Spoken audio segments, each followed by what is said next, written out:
It has been over 5 years since Doom Eternal came out. It's just so strange to think about. Half a decade has passed since the release of the game that arguably ruined my 3D audio channel forever. So much in life has changed since March 2020, yet Doom Eternal has somehow managed to stay relevant even as the masses moved on to newer games like Marvel Rivals. For those of you who are unaware, Doom Eternal was quite divisive upon its initial release. People were put off by its constant resource micromanagement, tedious platforming sequences, and annoying enemies like the Marauder that all seemed counterintuitive to the traditional Doom game design. As time went on, those complaints died out as more people got acquainted with Hugo Barton's Fun Zone design. Still, Doom Eternal's harsh, punishing design that demands 100% engagement from the player has always been loved or hated among the audience, and I was among the latter camp. When it was discovered that there were unused console commands unlockable with Cheat Engine that could increase the ammo caps and make melee actually damage enemies again, I jumped on the opportunity before it could be patched out. I replayed the entire campaign at my leisure. I was so impressed by how much smoother the gameplay felt with less artificial ammo restrictions that I recorded a couple videos for the channel to show it off. When those proved successful, I recorded an entire commentated Let's Play of my pre-recorded footage to share all the complaints I had with Doom Eternal. The first video got a couple thousand videos with dozens of hate comments, but afterwards, they leveled off to about 200 to 300 views each video. Still, there was enough demand for me to keep going with the DLCs and any future master levels. As the series kept going, I gradually increased the skill level from Ultra Violence to Nightmare to shut the Git Gud haters up. By the Ancient Gods Part 2, I didn't even need to mod more ammo in anymore. The Sentinel Hammer was so broken, it made the chainsaw completely unnecessary. Shortly before the Ancient Gods Part 1 came out, I discovered that the community had created unofficial mod tools that could rebalance entity stats and add new content to the levels. I experimented by changing the weapon stats to feel exactly like classic Doom. This led to the creation of LavaMod, an overhaul mod with fully modular installation inspired by the various hacks for Sonic 3 and Knuckles that aim to give players exactly what they wanted. You could mix and match classic-inspired 2016 or vanilla Eternal weapon sets with tons of modifiers to either remove Hugo Martin's Fun Zone or make it even more strict and punishing. All this was accompanied by a set of fully rebalanced levels with more ammo placed in levels, enemies added to previously empty or pre-existing encounters, Tag 2's meat hook nodes added to the main campaign, and tons of hard-to-find secrets that encouraged exploration in areas that otherwise went completely unused. You might be wondering, if it's been 5 years, then where is the Let's Play or LavaMod all this time later? Well, unfortunately, those two projects had unhappy endings. The Discord community, which housed all the tools and mods with no archival backups, got taken over by underage users with sexuality pride avatars in typical Discord fashion. This happened suspiciously not long after a transgender level author named Eliza Bethany got promoted to moderator and went mask off with far left-wing politics. Overnight, these users turned the server into an authoritarian hellhole full of harassment and abuse, while uploading nothing of note themselves besides minimal effort pride skins. At one point, the server admin took down my port of Per Christian's HQ Doom sound pack for being piracy in spirit. When I tried to defend myself, various randos inserted themselves into the debate and accused me of transphobia, even though I said literally nothing about anybody. The last straw was when notable mod author Kaiser Will, who was one of LavaMod's biggest fans and offered constructive feedback, got banned from Discord along with his alternative NuDoom modding server. It turns out that a transgender user by the name of Rainlight, or Zen Sakura, had a vendetta against Kaiser Will for seemingly no reason. After failing to get Kaiser Will banned from the servers with insubstantial evidence, Rainlight instead spammed bogus reports to Discord staff that Kaiser Will's server was distributing cheats for online multiplayer. From everything I saw, this Rainlight character was clearly deranged. While all this was going on in the Discord servers, I had found out that similar witch hunts were taking place on the long-running Doom community known as Doomworld. With no way to fight the obvious corruption taking over the community of my all-time favorite game series, I did what any other reasonable person would have done and just moved on with my life. I released LavaMod in an around 80% completed state on Nexus Mods. I left it open source in case anyone ever wanted to finish it or use assets from it in their own works. Unfortunately, after 800 plus hours of work, it seemed that there was little to no audience left out there for the mod. A minor update only about 3 weeks later ended up breaking LavaMod completely, similar to what previously happened when EA delisted Medal of Honor Airborne from digital storefronts only a few weeks after I released the Redux mod for it. I had initially promised to release one last patch to fix LavaMod when the final update came out. By then, however, Russia had invaded Ukraine.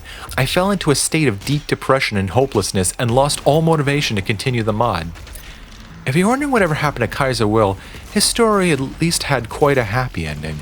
He eventually got hired by id Software in some capacity, and his new modding Discord server is still up and running. As for the Let's Play, that had an even sadder and more bizarre ending. It turned out that one of the main fans of the series, who kept it going long after it had become stale, was a gay groomer from Russia obsessed with the sound of my voice. He had in fact been stalking me for at least 2 years up until that point, but he was tired of waiting and tried to groom me in Discord DMs. Initially, I thought he just wanted to be my friend, but he eventually made his true intentions clear after I let my guard down. The more I talked with him, the more it became clear that this guy was mentally ill.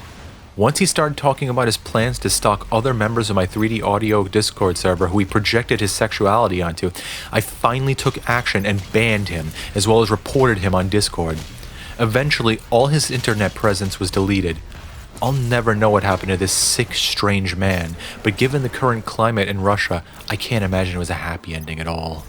After this traumatic ordeal, I privated nearly every single video on my channel that had my voice in it to deprive my stalker of exactly what he wanted.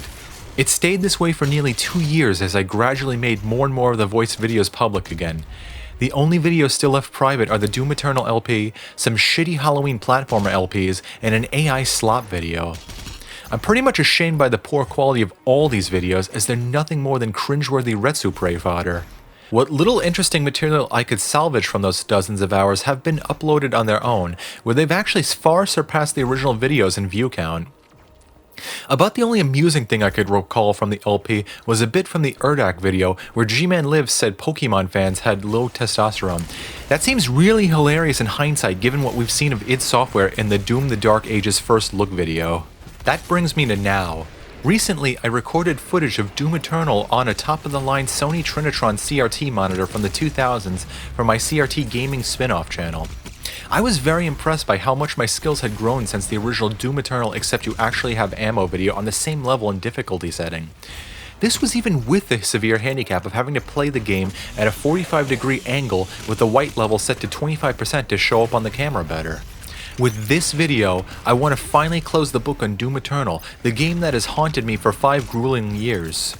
I want to share my final thoughts on the game after 5 years of getting good at it, as well as what I think of the upcoming Doom the Dark Ages and the future of id Software as a whole.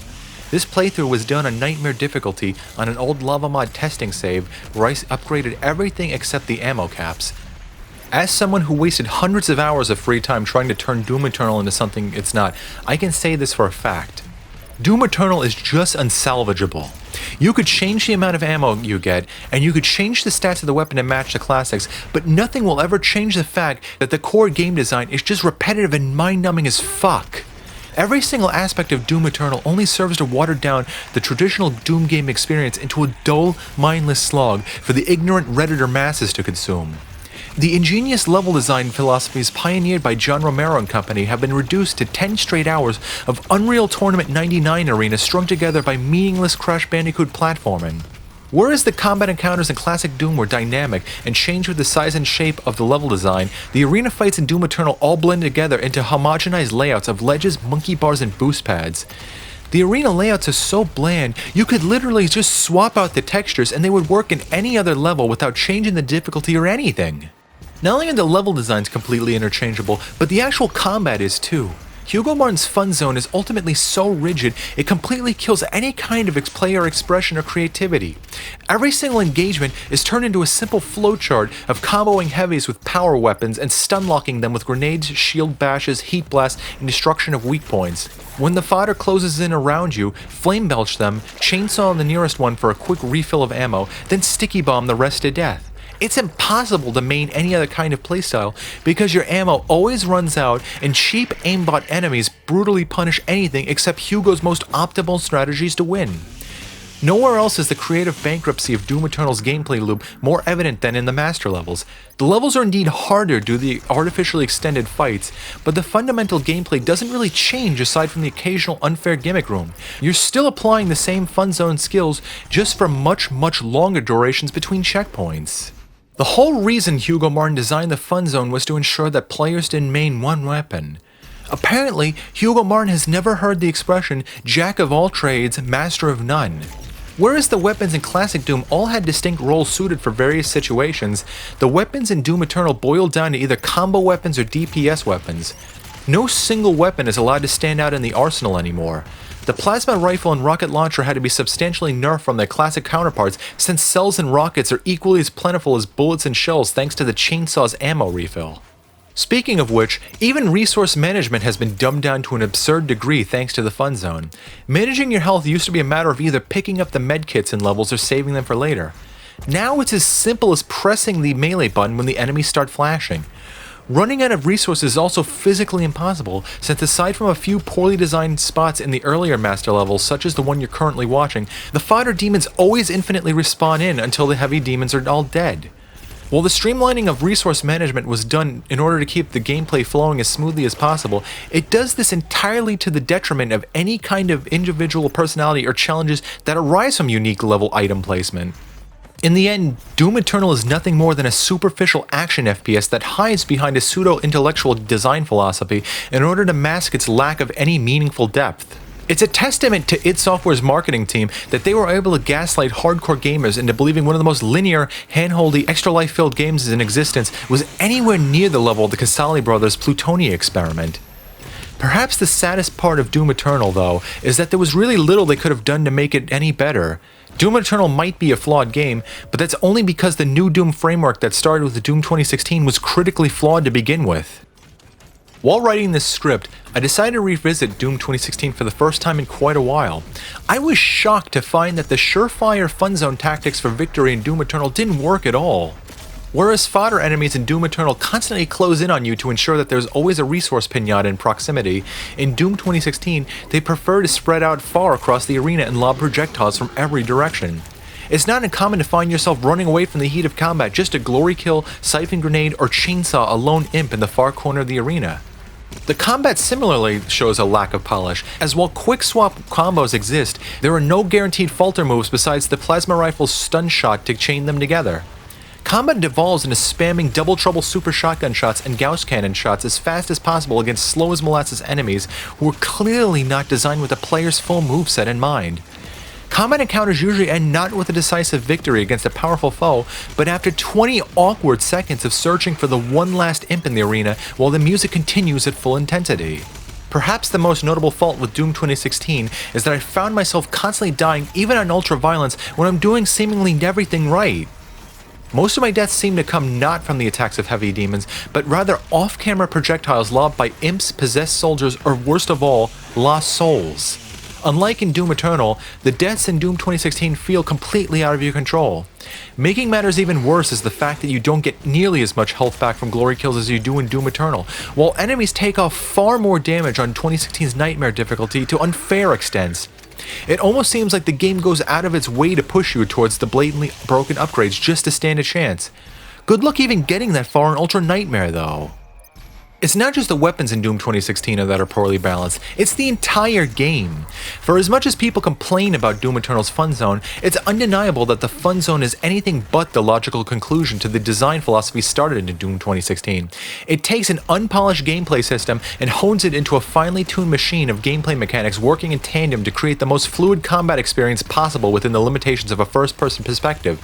It levels the playing field between casuals and hardcore speedrunners by teaching players of all skill levels the finer details of the meta through strict enforcement of the mechanics. To love Doom 2016 and hate Doom Eternal is to fundamentally misunderstand the entire point id Software was going for with NuDoom's push forwards combat. So why then does Doom Eternal's fun zone fail to have any lasting mainstream appeal 5 years later? Sure, the fan community persists to this day thanks to the official mod support, but one look at the content on display will tell you exactly who it's made for. Unlike the classic Doom modding scene, which houses a wide variety of content tailored to any skill level, Doom Eternal mods only ever seem to target the most hardcore skilled players on the planet. There are no casual playthroughs out there because the fanbase has garnered a reputation of being toxic and exclusive. A reputation, I remind you, was cultivated and reinforced by id Software themselves. Looking at fan reactions to Doom Eternal 5 years on, it seems that the hype has finally died out. Maybe if you look at the usual corporate bootlicking heavily moderated shill forums like Reddit, Reset Era, or Doom World, you'll see nothing but blind praise for Doom Eternal. Venture deeper into the internet though, and you'll find plenty of people with the same complaints I had when the game just came out. Back when Doom Eternal was new, the most common argument leveled at critics such as myself was to simply Git Gud. Aside from the sophomoric stupidity of that statement, the entire Git Gud argument is nothing more than an appeal to accomplishment fallacy. Let me ask you something. Do you think Bubsy 3D is a bad game? You do? Well, what if I told you that unless you invest 3,600 hours into Bubsy 3D like Eulalilia has, you can't properly judge the game at all? Of course, that argument is preposterous. Anybody who plays Bubsy 3D for more than 2 minutes will probably come to the same conclusion that's a piece of fucking dog shit. So why then is Doom Eternal so fiercely guarded among its fanbase and exempt from criticism even at its most poorly thought out moments? Why do you need to graduate to nightmare difficulty at the highest possible execution level like I have in order to make any kind of critiques of the game's quality? The truth is, the Git Gud argument can be flipped on the Doom Eternal fanboys just as easily as the let people enjoy things argument. Git Gud completely disregards any other qualities of the game besides its outrageous initial difficulty curve. How about id Software Git Gud at designing real levels? Or maybe Git Gud at creating a gameplay loop that doesn't make you want to Alt F4 after 50 straight minutes of the same quick swap combos and press F to refill health and ammo cutscenes? Why don't they Git Gud at writing that isn't cringeworthy Reddit wank? Or Git Gud at making graphics that don't look like plasticine garbage? See, I got good at the game. You can't possibly write my criticisms off anymore. What are you gonna do? Shift the goalpost so I have to beat Ultra Nightmare next? You can get good at Doom Eternal's combat, but it doesn't change the fact that it barely has any lasting appeal after the first few playthroughs. Thanks to the over-tuning of the fun zone, the actual gameplay never changes in any meaningful way outside your execution level. Doom Eternal systems might seem deeper on the surface than contemporary action FPS games, but they come at the cost of the game's soul. Doom 2016's combat is undoubtedly unpolished compared to its successor, but its utter lack of gameplay policing makes it much more enjoyable to revisit in the long run, at least on ultraviolence or lower. You can choose any set of weapon mods and they'll be just as viable, unlike in Doom Eternal where it feels more like the illusion of choice. Further encouraging replay value are the secrets, which are not only harder to find than Doom Eternal's comically obvious cartoon wall cracks, but house most of the upgrades in the game for extra incentive. The Foundry and Argent facility are also non-linear, which means it's fun to replay them over and over again just to take different paths to the gore nets each time. In retrospect, Doom 2016 feels like a more complete and fully realized package than Doom Eternal. The level design is undeniably better, as it feels more organic and lived in even though it uses nearly identical arena and platforming tropes with green light signposting.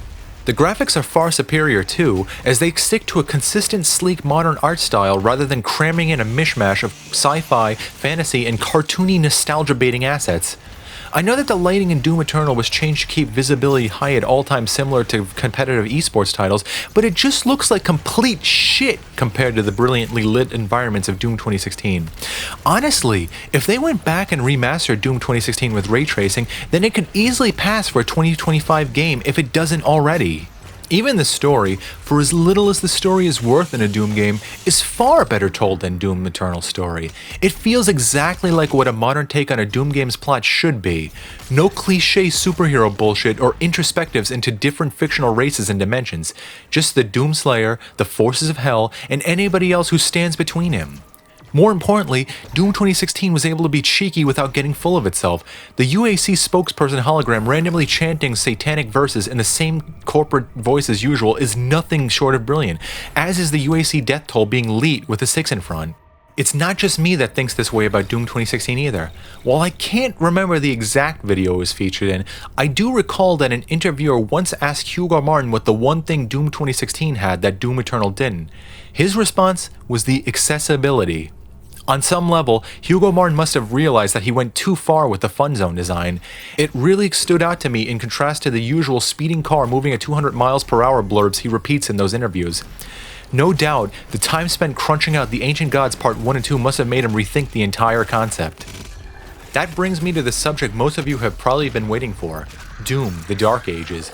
As of this video's release, Doom, the Dark Ages, or TDA as I'll be calling it for short, is less than 2 months away.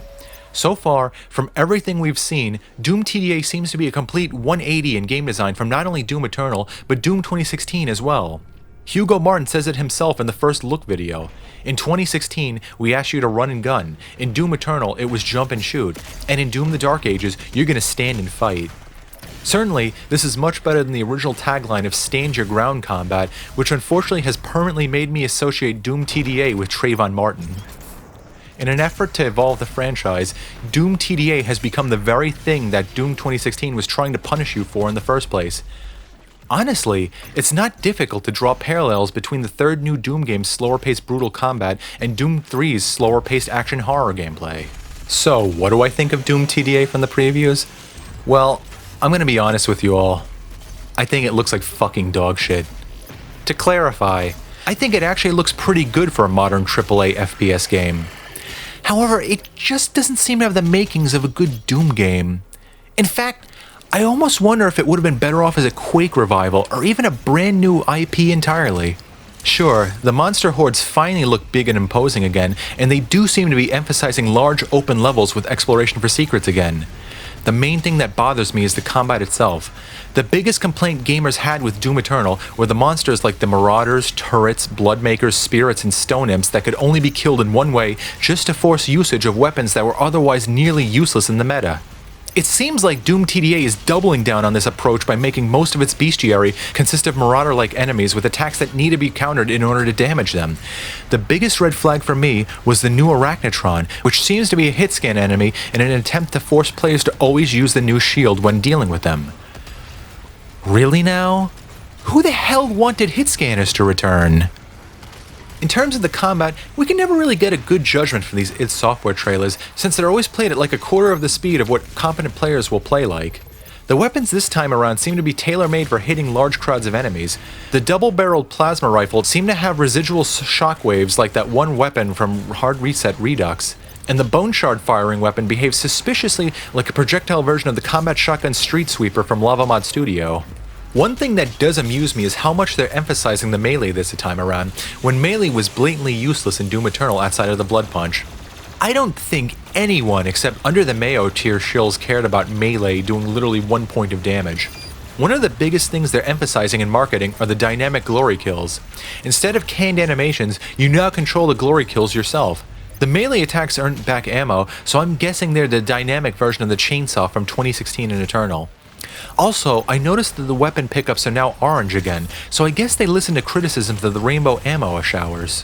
While the idea of dynamic glory kills and melee kills for resources is pretty cool, it does worry me that they were implemented because the game's pacing would have been too slow otherwise. It's a bit of an open secret that the glory kill system in Doom 2016 was designed as a way to let monsters keep up with the players in the arenas, as they'd fall far behind otherwise. Just how much slower is Doom TDA compared to even the sluggish Doom 2016 that they will need to do this? Hugo Martin says the projectiles were slowed down to better match the classics, but they were never this slow before. I had to laugh too, because the Doom 2 Dead Simple footage they show was clearly slowed down. The other problem is that they're emphasizing larger levels full of exploration. If the game's pacing is indeed slower than Doom 2016, then exploring these large levels is going to be a fucking nightmare. It's going to make Serious Sam levels look like Chex Quest. Also, I have to ask, what the fuck is even the point of hunting for secret health, ammo, and armor in Doom TDA if you can just glory kill and melee to get those resources back at any time? It's that tiny blue keycard room from UAC Atlantica all over again. The other possible problem Doom TDA might have is the shield button. Hugo Martin makes a big deal about how it's able to block, parry, and throw all from one button input. Now, blocking and parrying, those are basically just the same thing but with different timing. Throwing the shield, however, that's what really gets me worried. NuDoom has always been bad with its button registration. Doom Eternal had its blood punch and glory kill mix-ups, and even Doom 2016 made me miss a glory kill on one very rare occasion when I replayed a level recently. The shield is going to make or break Doom TDA's entire gameplay loop, and I can only hope they've used these last 5 years to really perfect it. Still, I am cautiously optimistic for Doom TDA. It seems to address most of Doom Eternal's glaring issues. The art style and lighting are absolutely gorgeous, and the sound design for the combat shotgun alone sounds way better than anything we've heard in the previous 2 games. It seems like they're finally going back to the grounded style of Doom 2016, where keycards and upgrades were found off corpses in the environment. That's pretty nice. Hopefully, they'll remove the cinematic cameras every time you hit a switch too. I don't really care for giant Hell Knights flying like ragdolls when you glory kill them though. That just looks fucking stupid to me. In general, I'm really proud of how id Software is handling the sequel. If it was Activision, EA, or Ubisoft, they would have taken their winning Doom Eternal formula and driven it into the ground with yearly installments. Hugo Martin is genuinely trying to innovate the formula that basically everyone had gotten sick of by Tag 2. id Software is even adding in customizable difficulty settings so everyone can tailor their own personalized Doom TDA experience. For that, I have to commend them. Unfortunately, I just don't think Doom TDA will succeed in the end. The sad fact is, people don't want new original ideas. They want slop. You can look at the 2025 box office returns for proof of this. The same people who complained about the Marauder and the shotgun not having enough ammo in Doom Eternal are going to complain that the game is too slow and the shield sucks. The hardcore Under the Mayo type fanboys who are the target audience for all those shitty fan-made master levels are absolutely going to despise Doom TDA for not just being Doom Eternal again. I just have this pessimistic feeling that Doom TDA was going to be an expensive mistake for id Software. The other problem Doom TDA has going for it is the Mick Gordon incident. Now, I never got around to covering this topic in the Let's Play since I don't think the full details came out at that point, but the gist of it is that Marty Stratton dicked over Mick Gordon royally. Now they'll never work together again. For many people, this was the inciting incident that ruined most people's perception of modern id Software. You can sort the comments by newest on the first look trailer video, and it seems like a large percentage of them are either complaining about Mick Gordon's absence or calling Marty Stratton a corporate sociopath. Now, honestly, I don't think the new music sounds all that bad, or all that different from Mick Gordon's style, to be perfectly honest. However, I just think this whole controversy was always a bad omen for any future id Software works. Not only that, but Mick Gordon's soundtracks absolutely made the new Doom games. Without him, it's just not going to be the same at all. Maybe this will even be reflected in the gameplay, but who knows. Back in the Mars Core video of the Let's Play where I tore apart Hugo Martin's no-clip interview and compared his changes to Rian Johnson's work on Star Wars Episode 8, I posited that id Software could easily make a game exactly like classic Doom but with a modern coat of paint and still have it sell well. After all, that's pretty much what the first half of Doom 2016 was aside from all the weapon, suit, and rune upgrades. 5 years later though, I can't help but wonder if I was being a bit naive based on the hype from indie games like Dusk, Amid Evil, and Ion Fury. After all, those games aren't exactly selling millions of copies at full price to the mainstream audiences.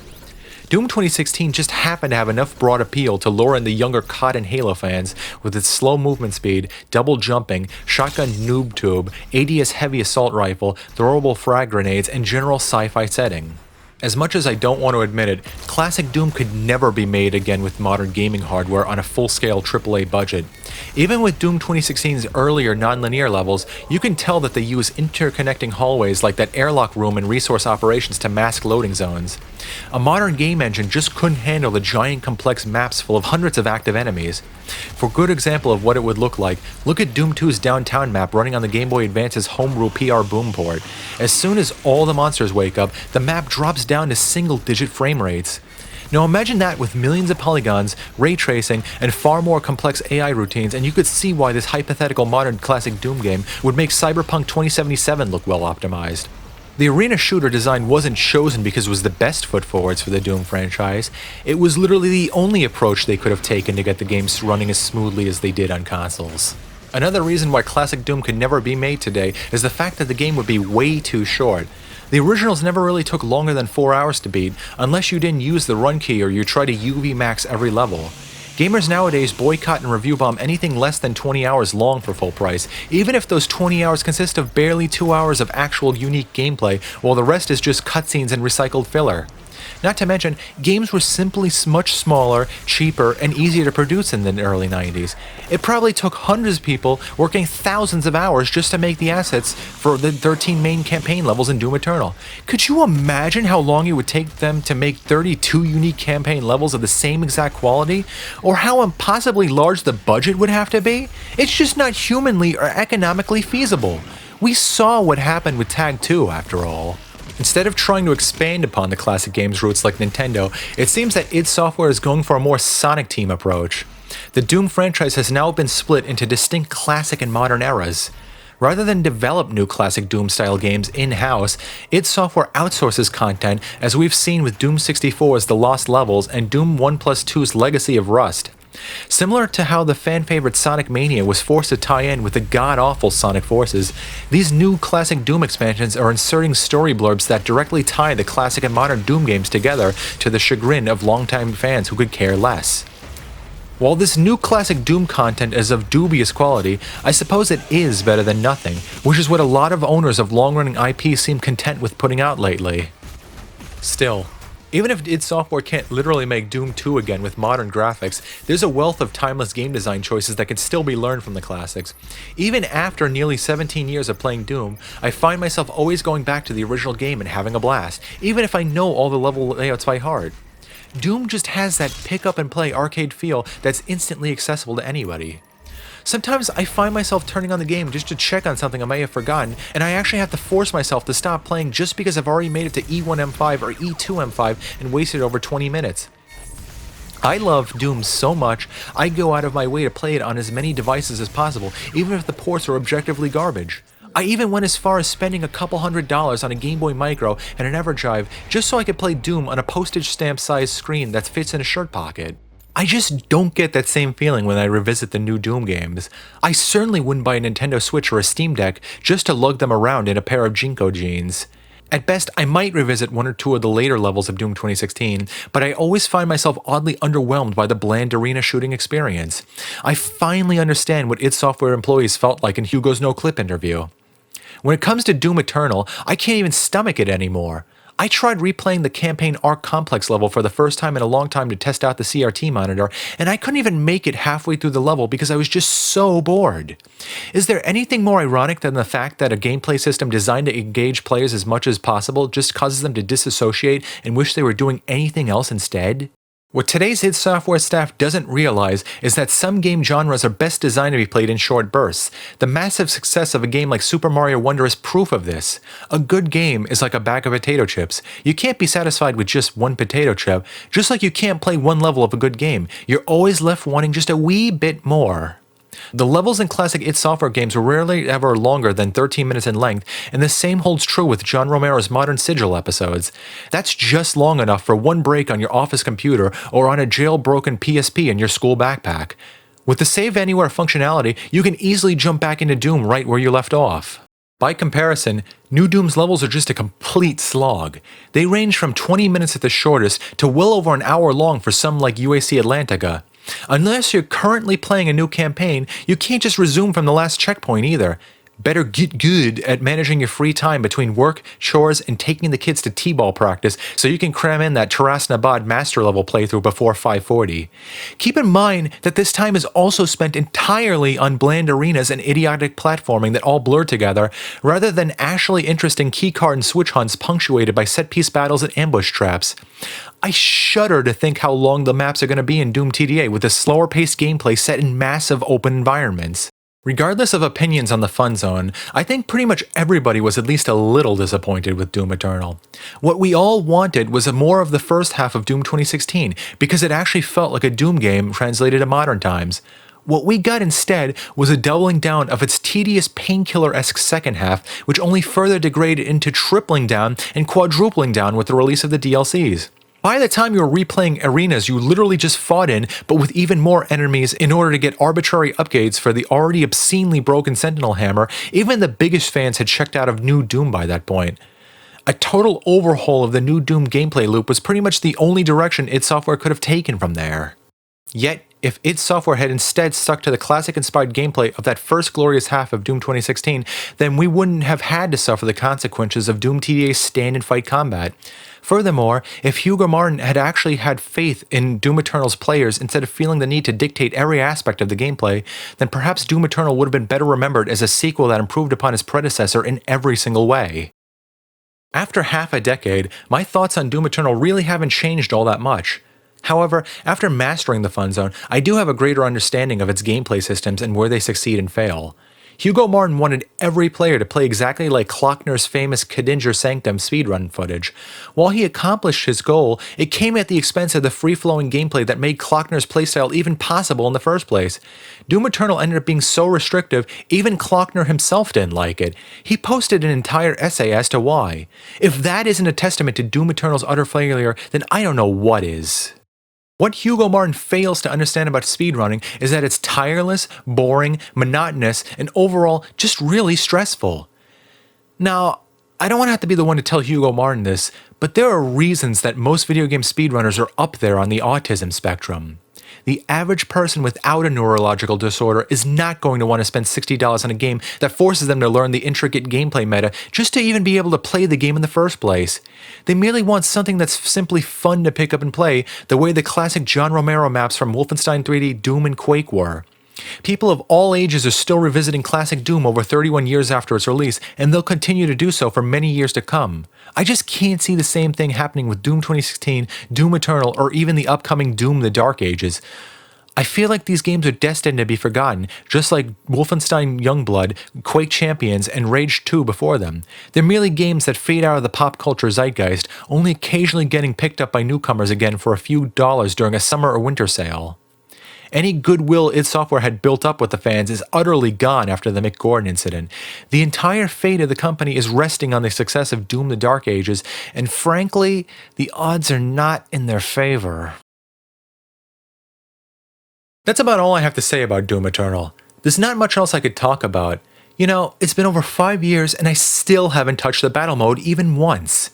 They also added a horde mode at some point, and I'll probably never end up playing it either, just like I never tried arcade mode or snap map in Doom 2016. I know that right now, there's a bit of a controversy going on with classic Doom map designer Sandy Peterson coping and seething over people insulting his ugly crunched out maps, as well as having a fight with John Romero over who wrote the story in the instruction manual. Man, what a whiny little bitch Sandy turned out to be. When the guy who made Daikatana and now has he/him pronouns in his bio is making you suck it down, it's time to just take the L. I guess there's also Legacy of Rust in the new Doom 1+2 port, which I haven't even played yet. I gotta admit, I heard it's pretty fucking terrible. I saw a screenshot of a room that had like 20 arch files in it, and that told me everything I needed to know. Also, the mod browser in the new port is itself controversial due to the lack of any kind of moderation to prevent stolen uploads. It's to the point that at least 2 longtime users of the Doomworld community have left over it. Ouch. As for LavaMod Studio, I must confess that I haven't worked on it since September of 2024. I just haven't had any time to work on it between life, family problems, looking for a new job, and thinking about going back to college. Honestly, developing the mod turned out to be a complete fucking nightmare. The mod tools are not good at all. They're so bad, it took me weeks to even figure out how to import my original declare files from the zip files since it wasn't clearly labeled.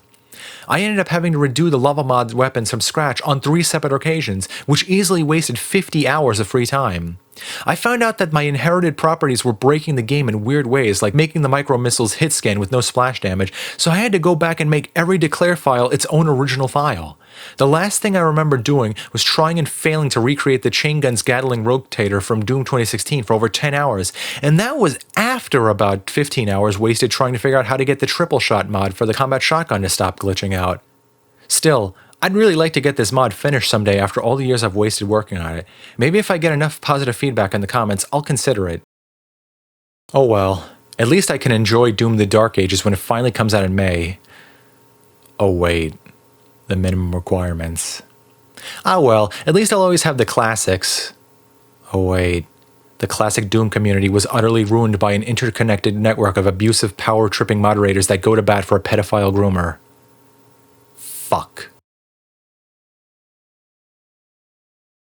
Thank you for watching the video.